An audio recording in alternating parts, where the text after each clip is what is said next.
Dans les archives secrètes du diocèse de Toulouse, un document jauni par le temps porte encore les traces de sang séché sur sa dernière page.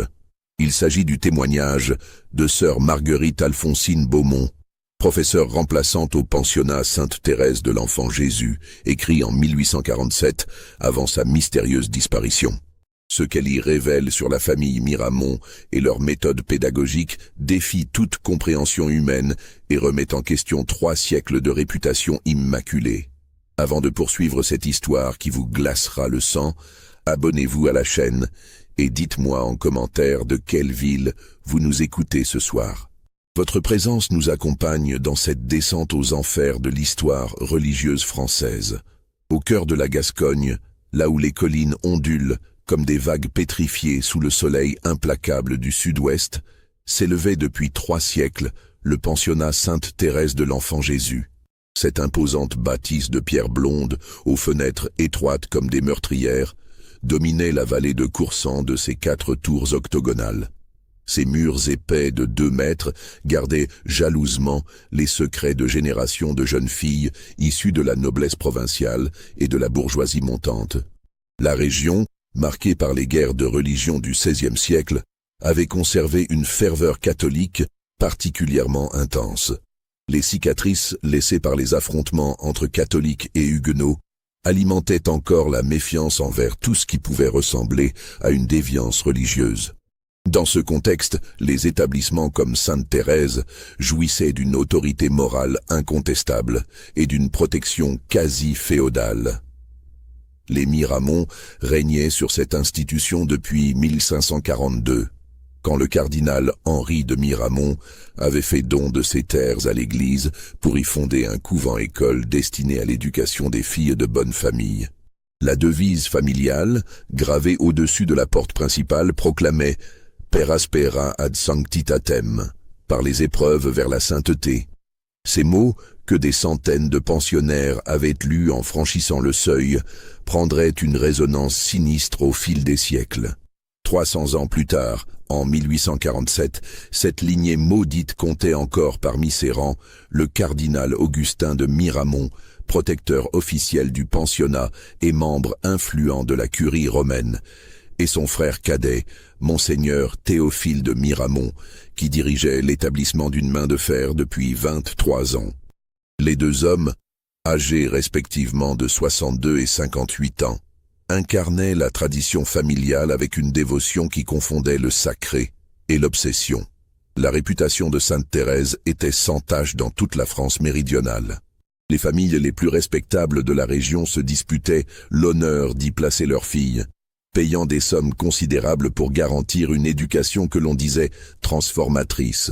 On vantait la discipline exemplaire, l'instruction supérieure dispensée par des religieuses triées sur le volet et surtout la pureté morale inégalée des pensionnaires qui en sortaient.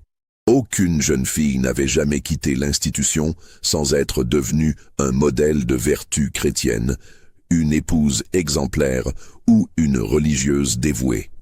Aucune, vraiment. Le pensionnat accueillait en permanence entre 50 et 60 pensionnaires, répartis selon leur âge, dans 3 dortoirs distincts. Les plus jeunes, âgés de 12 à 14 ans, logeaient dans l'aile sud, baignés de lumière. Les adolescentes de 15 à 16 ans occupaient l'aile nord, plus austère, tandis que les plus âgées, celles qui approchaient de leur majorité, résidaient dans l'aile est, décorée de portraits de saintes martyrs. Quant à l'aile ouest, elle demeurait mystérieusement fermée aux pensionnaires ordinaires, réservée selon la direction à des activités spirituelles spécialisées.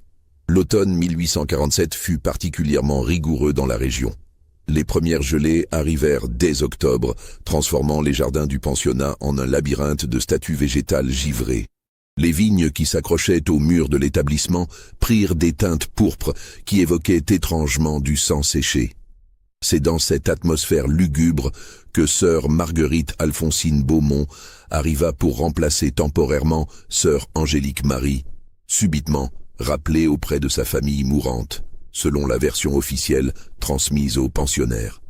Sœur Marguerite Alphonsine était une femme de 42 ans, formée au couvent des Ursulines de Bordeaux, Réputée pour sa rigueur intellectuelle et son sens de l'observation aiguisé, fille d'un notaire provincial, elle avait embrassé la vie religieuse après une déception amoureuse qui l'avait marquée à vie. Son expérience de 15 années dans l'enseignement lui avait donné une connaissance approfondie de la psychologie adolescente et des méthodes pédagogiques de l'époque. Elle avait accepté ce poste temporaire au pensionnat Sainte-Thérèse sans se douter qu'elle découvrirait l'innommable. Dès son arrivée le 15 octobre 1847, quelque chose la troubla profondément. Les pensionnaires, 58 jeunes filles âgées de 12 à 18 ans, semblaient d'une pâleur maladive, qui ne pouvait s'expliquer par la seule rigueur de l'automne gascon. Leurs yeux cernés trahissaient un épuisement chronique, et leurs gestes mécaniques rappelaient ceux des automates de l'horloger municipal de Toulouse qu'elle avait eu l'occasion d'admirer. Quand elle tentait de leur adresser la parole en dehors des cours, elle répondait par des phrases toutes faites, comme récitées par cœur depuis des mois. « Nous sommes heureuses de servir Dieu et de purifier nos âmes, ma sœur », répétait-elle invariablement, le regard fixe et lointain, comme si elle récitait une leçon apprise sous la contrainte. Plus étrange encore, certaines cellules des dortoirs restaient ostensiblement vides. Sœur Marguerite Alphonsine compta précisément 12 lits inoccupés, soigneusement faits et ornés d'un crucifix, comme si leurs occupantes pouvaient revenir d'un moment à l'autre. Quand elle s'enquit auprès de sœur Geneviève du Sacré-Cœur, la surveillante générale, des pensionnaires absentes, cette dernière détourna le regard, avant de murmurer d'un ton mal assuré. Elles ont été transférées dans un autre établissement pour des raisons disciplinaires. Mais c'est monseigneur Théophile de Miramont lui-même qui lui fournit l'explication officielle lors de leur première entrevue. L'homme, d'une maigreur ascétique et aux yeux d'un bleu délavé qui semblait percer les âmes, lui répondit d'un ton glacial. Certaines jeunes filles ont eu la grâce de trouver leur vocation plus tôt que prévu. Elles sont désormais dans un lieu plus saint, plus proche de Dieu. Leur famille a été informée de cette bénédiction, et toutes ont exprimé leur joie de voir leur fille ainsi élue. La sœur remarqua également que les pensionnaires évitaient soigneusement certaines parties du bâtiment. L'aile ouest en particulier semblait frappée d'un interdit silencieux mais absolu. Dès qu'une pensionnaire s'en approchait par inadvertance, ses compagnes la rappelaient à l'ordre d'un regard ou d'un geste discret. Quand sœur Marguerite Alphonsine demanda la raison de cette restriction à sœur Geneviève du Sacré-Cœur, on lui répondit évasivement qu'il s'agissait d'anciens locaux en cours de rénovation spirituelle, et que seules les âmes les plus pures pouvaient y accéder sans danger. Les premiers jours s'écoulèrent dans un malaise grandissant. Sœur Marguerite Alphonsine enseignait le français et l'histoire sainte selon le programme traditionnel, mais elle ne parvenait pas à établir un véritable contact avec ses élèves. Celle-ci se contentait de répondre aux questions par des formules apprises, sans jamais manifester la moindre spontanéité ou curiosité intellectuelle. Pire, elle remarqua que certaines pensionnaires sursautaient violemment au moindre bruit imprévu, comme si elles vivaient dans un état de terreur permanent soigneusement dissimulé. Les premières semaines s'écoulèrent dans une atmosphère oppressante qui s'alourdissait de jour en jour. Sœur Marguerite Alphonsine enseignait consciencieusement le français et l'histoire sainte, mais elle ne parvenait pas à se défaire de l'impression que ses élèves la regardaient comme si elles attendaient quelque chose d'elle, un signal peut-être, ou un signe qu'elle était digne de confiance. Le 3 novembre 1847, un incident troublant vint confirmer ses soupçons.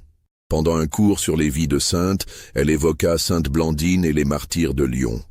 Quand elle décrivit les tortures subies par les premiers chrétiens, elle vit plusieurs pensionnaires blêmir et échanger des regards lourds de sens. L'une d'elles, mademoiselle Élise de Montclair, une jeune fille de 16 ans aux cheveux châtains, se mit même à trembler de manière visible. « Ma sœur », murmura-t-elle d'une voix à peine audible, « est-ce que Dieu veut vraiment que nous souffrions pour mériter son amour ?» La question, posée avec une sincérité déchirante, résonna étrangement dans la classe. Sœur Marguerite Alphonsine sentit que cette interrogation cachait quelque chose de plus profond, une expérience personnelle qui donnait à ces mots un poids particulier. La souffrance peut être un chemin vers Dieu, répondit-elle prudemment, mais Dieu est d'abord amour et miséricorde. Il ne demande pas à ses enfants de s'infliger des tourments inutiles. Le silence qui suivit fut glacial. Plusieurs pensionnaires baissèrent la tête, et sœur Marguerite Alphonsine eut l'impression d'avoir franchi une ligne invisible. Quelques minutes plus tard, sœur Geneviève du Sacré-Cœur fit irruption dans la classe sous un prétexte fallacieux et emmena mademoiselle de Montclair, prétextant qu'elle était attendue au parloir par sa famille.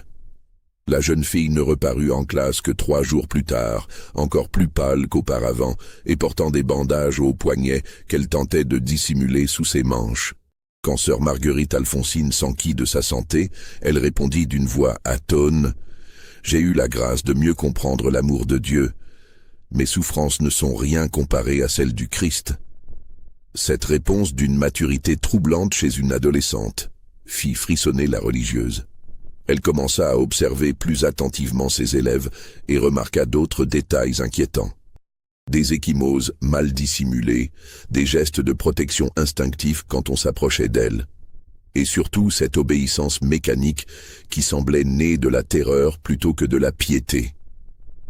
Un soir, alors qu'elle corrigeait les copies dans sa cellule, elle entendit des pas feutrés dans le couloir. L'horloge de la chapelle venait de sonner 11 heures.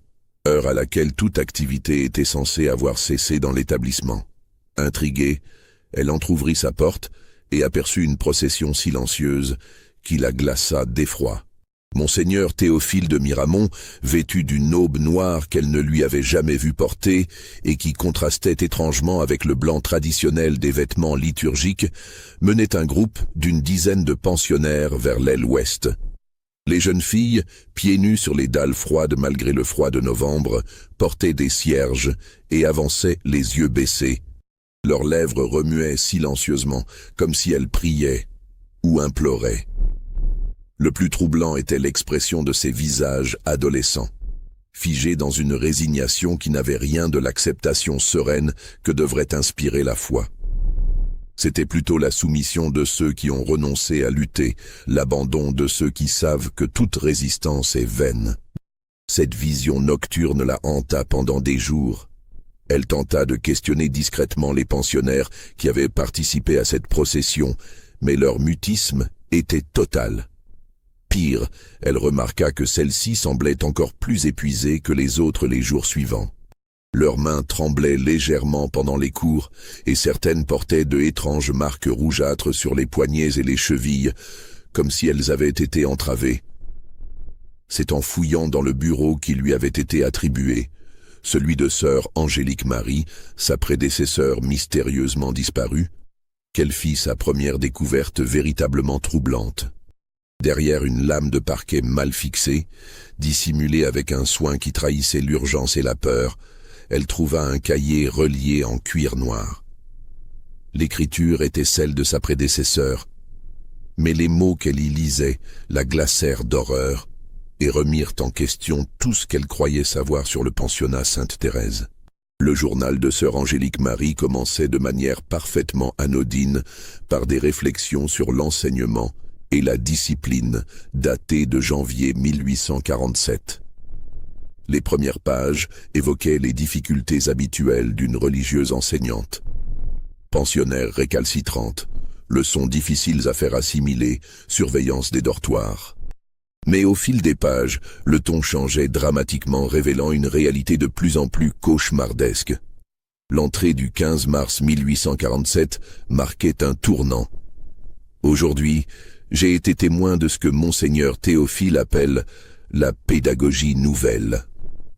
Une pensionnaire, mademoiselle Adélaïde de Vigneron, avait été surprise en train de lire un roman que lui avait envoyé sa mère. Au lieu de la simple confiscation habituelle, elle a été emmenée dans l'aile ouest pour ce que le directeur nomme une correction spirituelle approfondie. Plus loin, une entrée datée du 2 avril révélait des détails qui firent pâlir sœur Marguerite Alphonsine. Mademoiselle de Vigneron est revenue après 3 jours d'absence. Elle prétend avoir passé ce temps en retraite spirituelle, mais son état physique dément cette version. Elle a maigri de manière visible, ses yeux sont cernés comme si elle n'avait pas dormi, et elle refuse de parler de son expérience. Quand j'ai tenté de l'interroger discrètement, elle m'a répondu d'une voix mécanique que Dieu l'avait purifiée de ses désirs coupables et qu'elle ne lirait plus jamais de romans. Les révélations les plus accablantes apparaissaient dans les entrées de septembre 1847, quelques semaines seulement avant la disparition de sœur Angélique Marie. Celle-ci avait manifestement décidé de mener une enquête systématique au péril de sa propre sécurité. 3e nuit consécutive sans sommeil pour les pensionnaires du dortoir Saint-Joseph, avait-elle écrit le 15 septembre. Monseigneur Théophile prétend que la privation de sommeil rapproche l'âme de Dieu et permet de mieux percevoir les tentations du démon. Les jeunes filles sont contraintes de rester debout dans la chapelle de l'aile ouest, répétant des litanies que je ne reconnais pas et qui me semblent déviantes par rapport à la liturgie traditionnelle. Certaines s'effondrent d'épuisement et sont immédiatement relevées par les surveillantes. Aucune n'a le droit de s'asseoir ou de s'appuyer. L'entrée du 18 septembre révélait des détails encore plus troublants. Aujourd'hui, j'ai réussi à me glisser près de l'aile ouest et à observer ce que Monseigneur Théophile appelle la pédagogie de la peur salvatrice. Les pensionnaires sont enfermés individuellement dans des cellules que je ne connaissais pas, privés de nourriture pendant 2 à 3 jours. Des religieuses que je ne reconnais pas et qui ne font manifestement pas partie de notre communauté habituelle leur décrivent en détail les supplices de l'enfer, avec un réalisme et une crudité qui dépassent tout ce que j'ai pu entendre, même dans les sermons les plus sévères. Certaines jeunes filles en ressortent dans un état de terreur absolue, incapables de prononcer un mot cohérent pendant plusieurs jours. Le témoignage le plus accablant concernait les disparitions mystérieuses qui ponctuaient régulièrement la vie du pensionnat. Sœur Angélique Marie avait tenu un décompte précis et méticuleux. Depuis l'arrivée de Monseigneur Théophile à la direction en 1840, 23 pensionnaires avaient quitté l'établissement dans des circonstances que l'on pouvait qualifier d'inexpliquées. Officiellement, elles avaient toutes trouvé leur vocation religieuse et rejoint des couvents cloîtrés dans diverses régions de France ou d'Espagne. Mais aucune famille n'avait jamais reçu la moindre nouvelle de ces jeunes filles après leur départ. Et aucune trace de leur entrée dans quelque congrégation que ce soit n'avait pu être établie malgré les recherches discrètes menées par certains parents inquiets. Plus troublante encore, sœur Angélique Marie avait remarqué un schéma dans ces disparitions. Les jeunes filles qui trouvent leur vocation sont toujours celles qui ont manifesté une forme de résistance aux méthodes de Monseigneur Théophile. Elles questionnent, elles protestent, elles tentent de correspondre avec leur famille en dehors des lettres contrôlées, ou elles refusent de participer aux séances nocturnes de l'aile ouest. Leur vocation semble donc moins être un appel divin qu'une sanction déguisée. Si ces révélations vous donnent des frissons d'angoisse, laissez un pouce en l'air et dites-nous en commentaire ce que vous pensez qu'il est advenu de ces 23 jeunes filles mystérieusement disparues. Sœur Marguerite Alphonsine sentit ses mains trembler en tournant les pages. Le journal révélait l'existence d'une véritable organisation clandestine au sein du pensionnat, une structure parallèle qui échappait complètement au contrôle de l'Église officielle. Monseigneur Théophile de Miramont avait constitué un cercle de religieuses initiées qui participaient à ces séances nocturnes. Elles portaient des aubes noires au lieu du blanc traditionnel et des masques représentant les visages de saints martyrs, créant une atmosphère de terreur mystique savamment orchestrée. Ces femmes, au nombre de 7, selon les observations de sœur Angélique Marie, ne faisaient manifestement pas partie de la communauté religieuse officielle du pensionnat.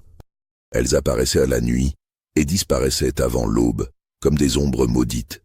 Leur identité demeurait mystérieuse, mais leur fonction était claire: briser psychologiquement les pensionnaires récalcitrantes par des méthodes qui relevaient davantage de la torture que de l'éducation religieuse.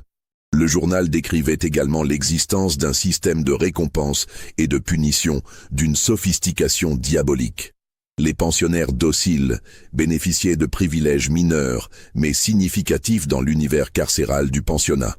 Nourriture légèrement meilleure, autorisation de correspondre avec leur famille, accès à la bibliothèque, En revanche, celles qui manifestaient le moindre signe de rébellion étaient immédiatement isolées et soumises à un programme de rééducation qui les transformait en automates obéissants. La dernière entrée du journal, datée du 28 septembre 1847, était particulièrement troublante. J'ai découvert l'existence de registres secrets tenus par Monseigneur Théophile. Ces documents, cachés dans une crypte sous l'aile ouest, contiennent des détails précis sur les méthodes appliquées à chaque pensionnaire. Il y a des fiches d'évaluation qui traitent ces jeunes filles comme des sujets d'expérience. Je dois absolument me procurer ces registres et les transmettre aux autorités ecclésiastiques supérieures. Mais je sens que ma présence ici devient dangereuse. Monseigneur Théophile me regarde étrangement depuis quelques jours et j'ai surpris des conversations chuchotées qui s'interrompent à mon approche. Si quelque chose m'arrive, que ce journal serve de témoignage. La vérité doit être révélée, quoi qu'il m'en coûte. Cette dernière phrase résonna comme un pressentiment funeste. Sœur Angélique Marie avait disparu moins d'une semaine plus tard, officiellement rappelée au chevet d'une famille mourante qui, sœur Marguerite Alphonsine en était maintenant certaine, n'avait jamais existé. Armée de ces révélations terrifiantes, sœur Marguerite Alphonsine décida de reprendre l'enquête là où sa prédécesseur l'avait laissée. Elle profita d'une nuit du 20 novembre, où Monseigneur Théophile s'était absenté pour se rendre à Toulouse afin d'explorer l'aile ouest interdite. Ce qu'elle y découvrit dépassait ses pires appréhensions et confirmait les soupçons les plus noirs que lui avait inspiré le journal de sœur Angélique Marie. L'aile ouest abritait une véritable prison déguisée en lieu de retraite spirituelle. Les cellules, dont les portes étaient munies de lourds verrous de fer forgé, ne contenaient pour tout mobilier qu'un prie-dieu de bois brut et une couchette sans matelas ni couverture. Les murs étaient couverts de fresques représentant les supplices de l'enfer, peintes avec un réalisme saisissant qui trahissait un talent artistique perverti au service de la terreur. Ces œuvres, d'une précision anatomique troublante, montraient des damnés subissant des tortures raffinées sous le regard impassible de démons aux visages étrangement familiers. Des instruments de pénitence, cilices, discipline, chaînes, ceintures cloutées, pendaient au mur comme des trophées macabres. Mais ce qui glaça véritablement sœur Marguerite Alphonsine, c'est qu'elle reconnut parmi ces objets de torture certains accessoires qu'elle avait vus portés par des pensionnaires particulièrement pieuses lors des offices. Ce qu'elle avait pris pour des signes de dévotion exceptionnelle révélait sa véritable nature. Des instruments de soumission par la douleur. Dans l'une des cellules, elle découvrit des traces de sang séché sur les murs de pierre et des inscriptions gravées au couteau. Des mots désespérés en français, mais aussi en latin et même en grec ancien, trahissant le niveau d'éducation de leurs auteurs. Mater libera nos, Mère délivre-nous, Deus, cur me derelicisti. Dieu, pourquoi m'as-tu abandonné?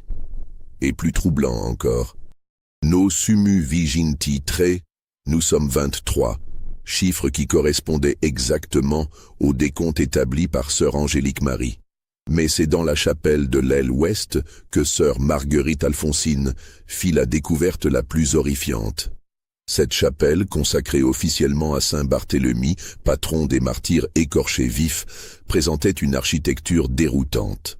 L'autel, au lieu d'être orienté vers l'est selon la tradition, faisait face au nord, direction associée dans la symbolique chrétienne aux forces des ténèbres.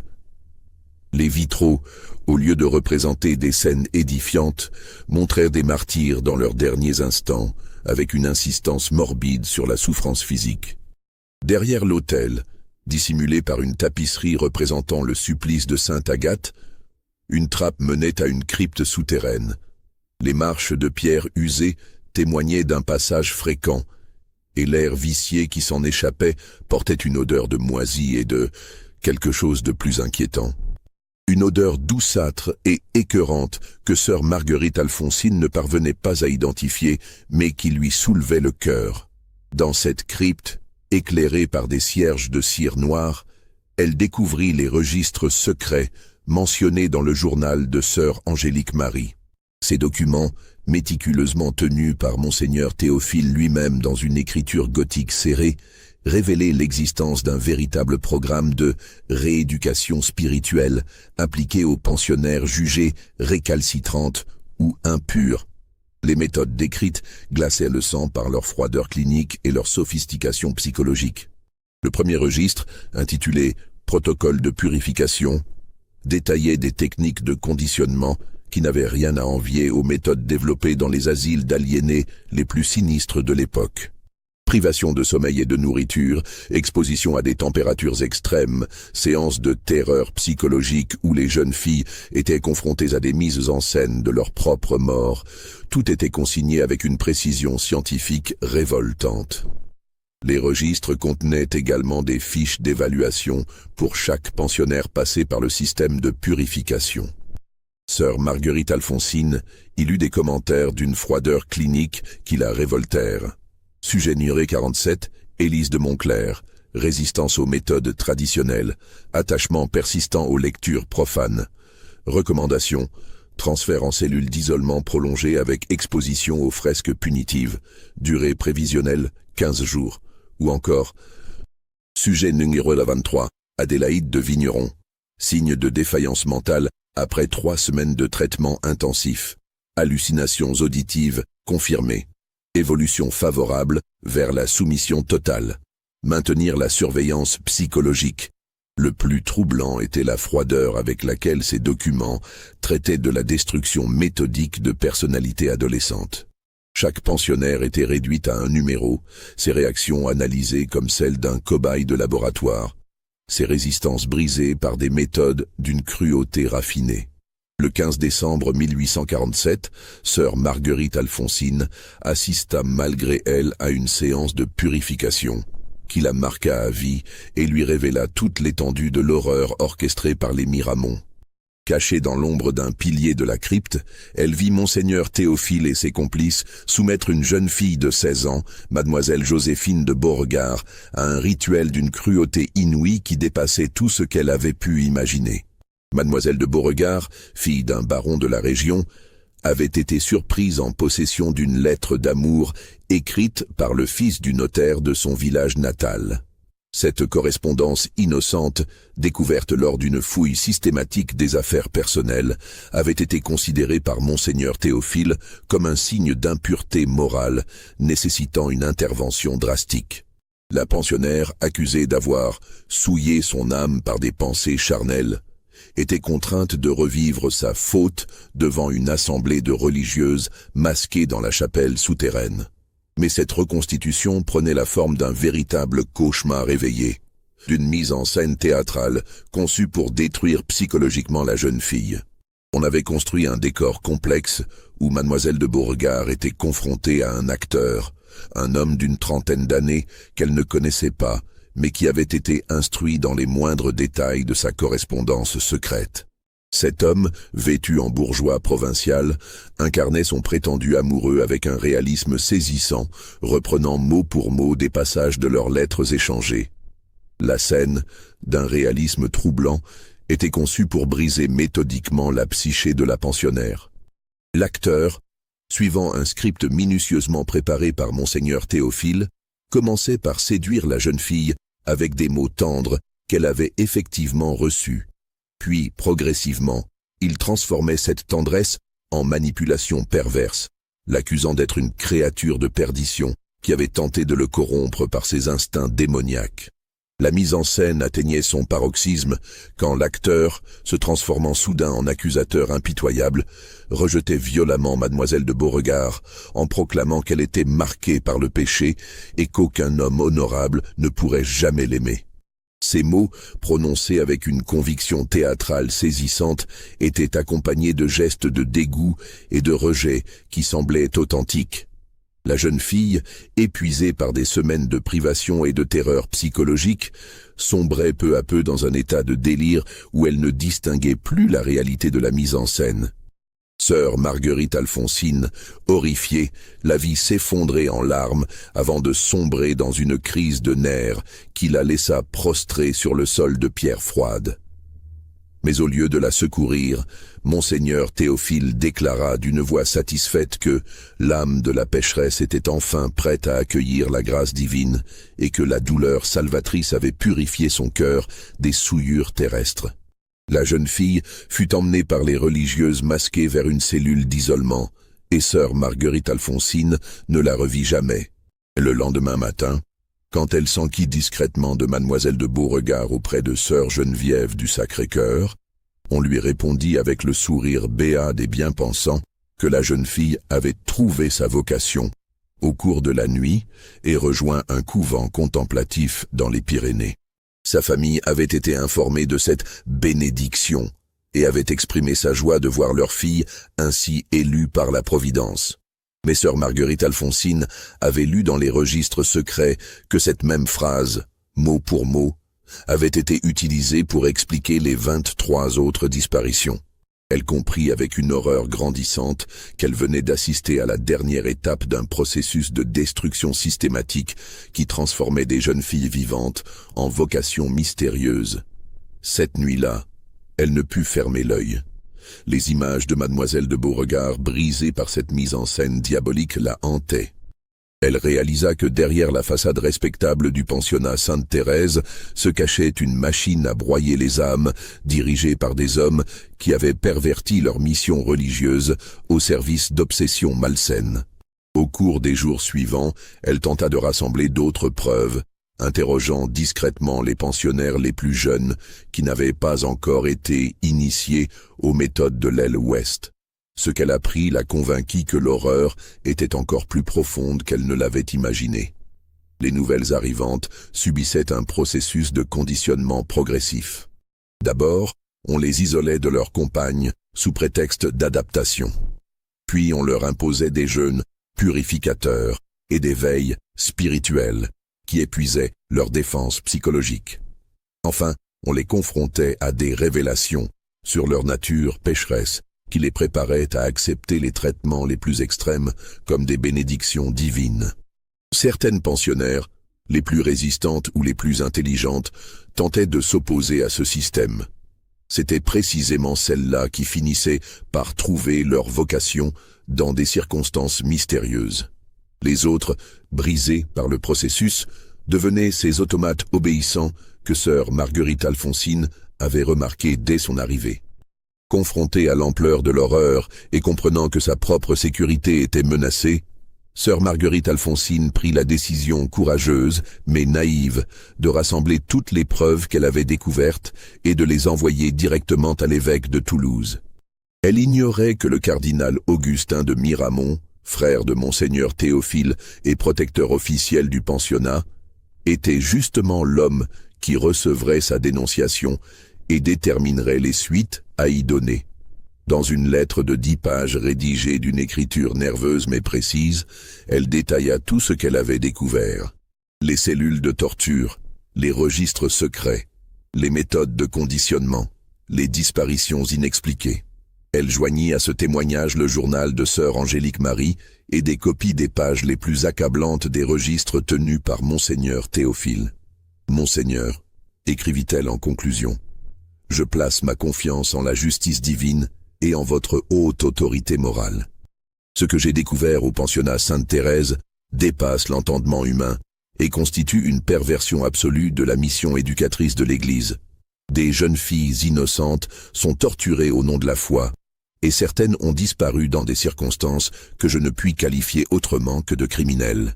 Je supplie votre éminence d'intervenir avant qu'il ne soit trop tard et que d'autres victimes viennent s'ajouter à cette liste macabre. » La réponse ne tarda pas. Le 2 janvier 1848, soit exactement 10 jours après l'envoi de sa dénonciation, Monseigneur Théophile de Miramont convoqua sœur Marguerite Alphonsine dans son bureau pour un entretien qui, selon les fragments de journal retrouvés, fut d'une courtoisie glaciale, masquant des menaces à peine voilées. Monseigneur Théophile, assis derrière son imposant bureau de chêne sculpté, avait devant lui la lettre de dénonciation et tous les documents qui l'accompagnaient. Il la regardait avec un sourire qui n'atteignait pas ses yeux d'un bleu délavé, ses yeux qu'elle avait appris à redouter au cours de son séjour au pensionnat. « Ma chère sœur, commença-t-il d'une voix d'une douceur trompeuse. Mon frère le cardinal m'a transmis votre préoccupation concernant notre établissement. Je dois dire que votre imagination vous a mené sur des chemins bien sombres. Il lui expliqua, avec une patience condescendante, que sa sensibilité excessive l'avait mené à mal interpréter des méthodes pédagogiques, certes strictes, mais parfaitement conformes à la tradition séculaire de l'Église et aux enseignements des pères de l'Église sur la nécessité de mortifier la chair pour élever l'âme. Les jeunes filles qui nous sont confiées, poursuivit-il, arrivent souvent corrompues par l'esprit du siècle, imprégnées d'idées romantiques et de désirs terrestres qui éloignent leur âme de Dieu. Notre mission est de les purifier, de les ramener sur le chemin de la vertu. Certes, nos méthodes peuvent paraître sévères aux esprits non initiés, mais elles ont fait leur preuve depuis 3 siècles. Quand sœur Marguerite Alphonsine tenta de l'interrompre pour évoquer les disparitions et les tortures qu'elle avait observées, monseigneur Théophile leva une main impérieuse et son ton se fit plus ferme. Quant aux jeunes filles qui ont trouvé leur vocation religieuse, dit-il, c'est là le plus beau fruit de notre œuvre éducatrice. Elles ont compris que le monde ne pouvait leur offrir que déception et péché, et elles ont choisi de consacrer leur vie au service de Dieu dans des couvents contemplatifs où leur sainteté peut s'épanouir loin des tentations du siècle. Il lui proposa alors un transfert honorable vers un couvent des Ursulines de Bretagne où elle pourrait retrouver la paix de l'âme dans la méditation et la prière, loin des agitations qui troublent votre jugement.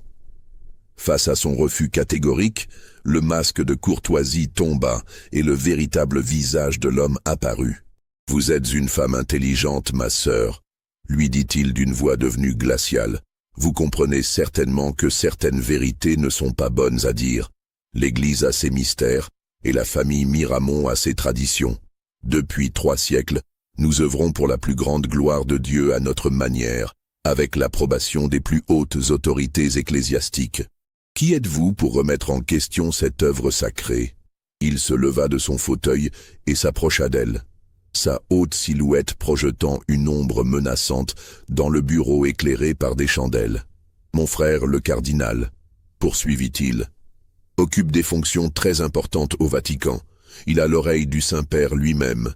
Votre témoignage ne sera jamais cru contre celui d'une lignée aussi respectée que la nôtre. Pire, il pourrait être interprété comme le délire d'une religieuse en proie à des visions hystériques.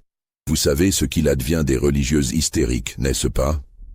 Les asiles d'aliénés de notre époque ne sont pas des lieux où l'on souhaiterait finir ses jours. La menace était claire et terrifiante. Sœur Marguerite Alphonsine comprit qu'elle était seule face à un système qui la dépassait, protégée par des complicités qui montaient jusqu'aux plus hauts échelons de la hiérarchie ecclésiastique. La dernière entrée du journal de sœur Marguerite Alphonsine est datée du 8 janvier 1848, écrite d'une main tremblante qui trahit l'état de terreur dans lequel elle se trouvait. Elle y écrit « Ils m'ont donné jusqu'à demain pour quitter l'établissement et accepter le transfert en Bretagne. Je sais que si je reste, je subirai le même sort que ces pauvres enfants et que sœur Angélique Marie. Mais je ne peux pas me résoudre à l'abandon. Comment pourrais-je vivre en sachant que d'autres jeunes filles vont subir ces tortures? J'ai caché ce témoignage dans l'espoir qu'un jour, quelqu'un découvrira la vérité. Que Dieu me pardonne si je me trompe, mais je crois que le mal a pris racine dans cette maison sous les apparences du bien. Si quelque chose m'arrive, que l'on sache que je n'aurai pas renoncé à ma mission de révéler l'horreur. » Le 9 janvier 1848, sœur Marguerite Alphonsine Beaumont disparut sans laisser de traces. Officiellement, elle avait finalement accepté le transfert proposé et rejoint un couvent cloîtré en Espagne pour y expier ses visions coupables. Officieusement, elle ne donna plus jamais signe de vie, et aucune recherche ne fut jamais entreprise pour retrouver sa trace. Le pensionnat Sainte-Thérèse continua ses activités dans la plus parfaite sérénité jusqu'en 1905, date à laquelle la loi de séparation de l'Église et de l'État entraîna sa fermeture administrative. Les archives officielles conservées aux archives départementales indiquent que 847 jeunes filles y furent éduquées au cours de ces 65 années d'existence. Mais les registres secrets retrouvés dans la crypte révèlent un chiffre bien différent. 73 pensionnaires trouvèrent leur vocation dans des circonstances mystérieuses, soit une moyenne de plus d'une disparition par an. Les familles concernées, issues de la noblesse et de la bourgeoisie provinciale, n'osèrent jamais contester officiellement ces vocations miraculeuses. La réputation de la famille Miramont et la crainte du scandale les réduisirent au silence. Certaines menèrent des recherches discrètes, mais se heurtèrent systématiquement à des fins de non-recevoir et à des documents falsifiés attestant de l'entrée de leurs filles dans des couvents qui, vérification faite, n'avaient jamais existé. Aujourd'hui, les ruines du pensionnat Sainte-Thérèse dominent toujours la vallée de Coursan, leurs pierres blondes noircies par plus d'un siècle d'abandon. Les 4 tours octogonales, privées de leur toiture, se dressent comme des doigts accusateurs vers le ciel, et les habitants du village voisin évitent soigneusement de s'en approcher, prétextant que les pierres ont gardé la mémoire des souffrances passées. Les bergers qui font paître leurs troupeaux dans les environs rapportent parfois des phénomènes troublants, des pleurs portés par le vent du soir, des chants lugubres qui semblent venir des profondeurs de la terre, et cette odeur douceâtre et écœurante que sœur Marguerite Alfonsine avait remarquée dans la crypte et qui persiste encore aujourd'hui dans les caves effondrées de l'aile ouest. La famille Miramont s'éteignit officiellement en 1923 avec la mort du dernier descendant direct, Monseigneur Émile de Miramont, petit-neveu de Théophile, qui légua tous ses biens à l'Église sans descendance connue. Parmi ces biens figurait une collection de manuscrits et de documents familiaux qui fut immédiatement placée sous le sceau du secret pontifical. Leur contenu n'a jamais été révélé, et toute demande d'accès à ces archives se heurte encore aujourd'hui à un refus catégorique des autorités vaticanes. En 1953, lors des travaux de démolition partielle des ruines du pensionnat entrepris par la commune pour des raisons de sécurité publique, les ouvriers découvrirent, dans la crypte de l'aile ouest, une série de petites tombes creusées à même le roc et soigneusement dissimulées sous des dalles. Ces sépultures, au nombre de 73, ne portaient aucune inscription ni aucun signe distinctif permettant d'identifier leurs occupants. Les autorités ecclésiastiques, alertées par la municipalité, déclarèrent immédiatement qu'il s'agissait d'un ancien cimetière de religieuses de l'époque médiévale et interdirent toute investigation plus poussée. Mais les analyses médico-légales sommaires, pratiquées avant l'intervention du diocèse, révélèrent que les squelettes étaient ceux de jeunes femmes âgées de 12 à 18 ans, décédées à des époques diverses s'étalant sur une période d'environ 65 ans. Le rapport d'enquête préliminaire, rédigé par le docteur Henri Labrousse, médecin légiste de la région, fut immédiatement classé secret défense sur ordre du préfet et disparut mystérieusement des archives départementales quelques mois plus tard. Seule une copie incomplète subsiste, cachée dans les documents personnels de l'ancien gendarme Émile Rousseau, qui avait participé à l'enquête et avait eu la présence d'esprit de conserver certains éléments. Ce document, découvert en 1987 par les héritiers du gendarme Rousseau lors du rangement de sa succession, mentionne la présence sur plusieurs squelettes de traumatismes répétés et de signes de malnutrition sévère. Plus troublant encore, certains ossements portaient des marques qui suggéraient l'usage prolongé d'entraves et de liens, ainsi que des fractures mal soignées qui témoignaient de violences répétées. Vous venez d'entendre l'une des histoires les plus sombres et les plus troublantes de l'histoire religieuse française. Croyez-vous vraiment que tout ait été révélé sur les méthodes secrètes de la famille Miramont? Dites-nous en commentaire ce que vous pensez réellement de cette affaire. Abonnez-vous à la chaîne pour découvrir d'autres mystères oubliés de notre histoire et partagez cette révélation avec tous ceux qui s'intéressent aux secrets les plus noirs de notre passé. L'histoire de la famille Miramont pose des questions fondamentales et troublantes sur les dérives du pouvoir religieux et l'impunité dont jouissaient certaines institutions à une époque où l'autorité ecclésiastique était quasiment incontestable. Mais elle soulève surtout une interrogation qui dépasse le cadre historique. Combien d'autres maisons de Dieu ont-elles caché des secrets similaires derrière leurs murs respectables? Et surtout, Combien de sœurs Marguerite Alphonsine et de sœur Angélique Marie ont-elles tenté de révéler la vérité avant de disparaître à leur tour dans les méandres du silence institutionnel? Cette histoire révèle également la sophistication des méthodes de contrôle mental développées par certains groupes religieux bien avant que la psychologie moderne ne théorise ces techniques. Les Miramon avaient mis au point un système de conditionnement d'une efficacité redoutable, mêlant privation sensorielle, terreur psychologique et manipulation émotionnelle pour briser la personnalité de leurs victimes et les transformer en instruments dociles de leur volonté. Le plus terrifiant dans cette affaire n'est pas seulement la cruauté des méthodes employées, mais la façade de respectabilité qui les dissimulait. Pendant des décennies, le pensionnat Sainte-Thérèse a joui d'une réputation exemplaire.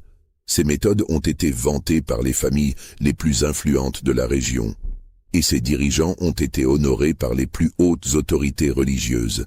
Cette respectabilité était leur meilleure protection, rendant incroyables les témoignages de ceux qui tentaient de révéler la vérité. L'affaire Miramon illustre également le poids des hiérarchies sociales et religieuses dans la France du XIXe siècle. Face à une famille jouissant de protection au plus haut niveau, les témoins isolés n'avaient aucune chance d'être entendus. Leurs paroles étaient systématiquement discréditées, leurs preuves détruites, et leur silence obtenu par la menace ou par l'élimination pure et simple. Cette nuit, quand vous fermerez les yeux, vous penserez peut-être à ces 73 jeunes filles qui, il y a près de 2 siècles, ont connu l'enfer sous les apparences du paradis. Leurs noms ont été effacés des registres, leurs voix réduites au silence, leurs corps dissimulés dans des tombes anonymes, creusées dans le roc d'une crypte oubliée. Mais leur histoire, elle, continue de résonner dans les murs de pierre blonde d'un pensionnat en ruine, quelque part dans les collines de Gascogne. Vous penserez aussi à sœur Marguerite Alphonsine Beaumont et à sœur Angélique Marie, ces femmes courageuses qui ont tenté de briser le mur du silence au péril de leur vie.